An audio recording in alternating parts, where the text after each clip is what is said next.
Mistakes by the captain of the El Faro led to the sinking of the cargo ship and the deaths of the entire crew of 33, according to a Coast Guard report released Sunday, 2 years to the day after the tragedy. Captain Michael Davidson misjudged the strength of Hurricane Joaquin and should have changed the El Faro's route to avoid the storm's brutal 150 miles per hour winds, the report said. When the ship got stuck, Davidson should have taken more aggressive measures to save it, the report added.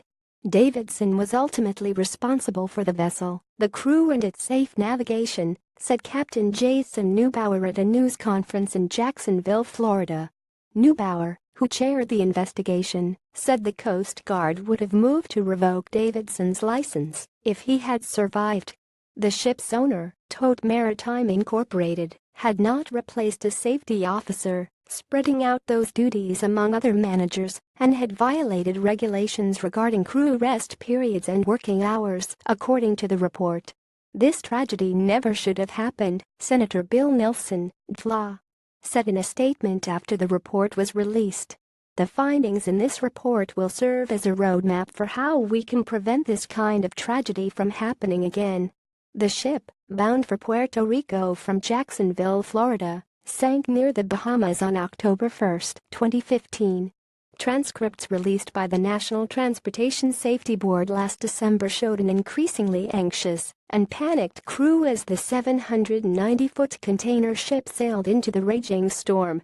"That's us, that's the storm," said second mate Danielle Randolph as crew members viewed the hurricane on their electronic equipment.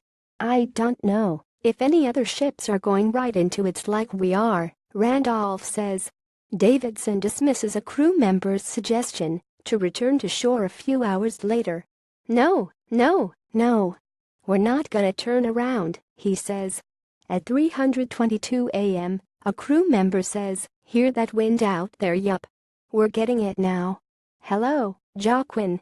More help me." Emma Gunner doomed El Faro ship's horrifying last moments. Davidson, who left the bridge around 8 p.m., returns at 4:10 a.m. "There is nothing bad about this ride," he says. "This is every day in Alaska. That's what it's like." The situation deteriorated in the next few hours and security alerts were sent to the Coast Guard by 7:15 a.m. with water rising to nearly chest deep on the second deck. Davidson orders crew members to don water immersion suits, toss rafts into the water and abandon ship. "Ring the abandon ship," Davidson says. "Tell them we are going in." The El Faro was one of 2 ships owned by Tote Maritime Incorporated that navigated in constant rotation between Jacksonville and San Juan. It brought everything from milk to Mercedes-Benz cars to the island. The run was to be the El Faro's last before a major retrofit. Tote Maritime released a statement Sunday saying the report is another piece of this sacred obligation that not everyone who works upon the sea must study and embrace.